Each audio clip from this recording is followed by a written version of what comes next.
নমস্কার বন্ধুরা, আজকে শুকনা রান্নাঘরে নতুন একটা রেসিপি নিয়ে চলে এসেছি।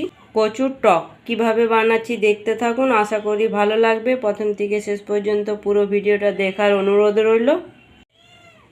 আমি ঘরোয়া কিছু উপকরণ দিয়ে বানাবো, বানাতে যেমনি সোজা খেতে তেমনি দুর্দান্ত লাগে।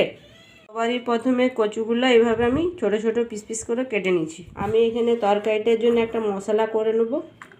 এখানে দিয়ে দিচ্ছি ধনে, মৌরি, জিরে আর কাঁচা হলুদ। আপনারা চাইলে শুকনো লঙ্কা দিতে পারেন কালারের জন্য, তবে আমি দিচ্ছি না লঙ্কাটা। আমি সব একসাথে বেটে নেব। আমি তরকারিটা চাপানোর জন্য কড়াই বসিয়ে দিয়েছি। কড়াইয়ের মধ্যে তেল দিয়ে দিচ্ছি। তেলটা আমার গরম হয়ে গেছে। তেলের মধ্যে দিয়ে দিচ্ছি কালো জিরে।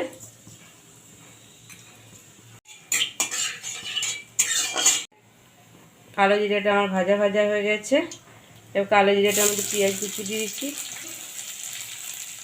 পেঁয়াজটা আমার ভাজা ভাজা হয়ে গেছে। পেঁয়াজটার মধ্যে কিছুটা আমি কারি পাতা দিয়ে দিচ্ছি আর চেরা কাঁচা লঙ্কা দিয়ে দিচ্ছি।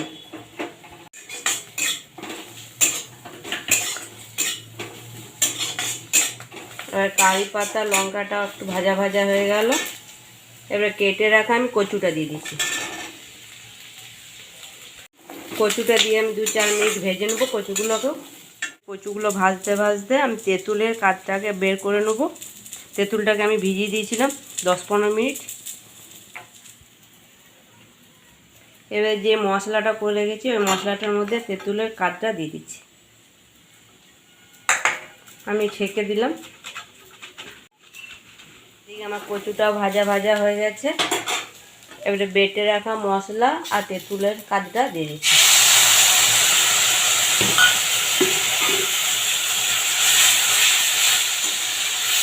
1-2 মিনিট ভেজে নেব।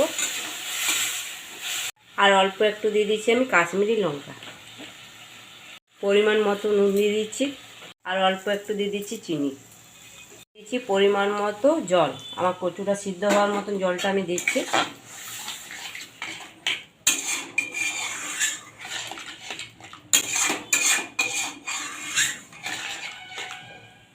সিদ্ধ হওয়া তক আমি ঢেকে রেখে দেবো। ঢাকাটা খুলে আমি দেখে নিচ্ছি। কচুর জলটাও আমার কমে গেছে আর কচুগুলোও ভালোভাবে সিদ্ধ হয়ে গেছে। আজকে এই সহজ রেসিপিটা আপনাদের কেমন লাগলো অবশ্যই জানাবেন। যদি ভালো লাগে লাইক, শেয়ার, সাবস্ক্রাইব করবেন। আর এইভাবে বাড়িতে বানিয়ে খাবেন, খুবই টেস্টি হয় তরকারিটা। বানানো খুবই সোজা কিন্তু খেতে খুবই টেস্টি।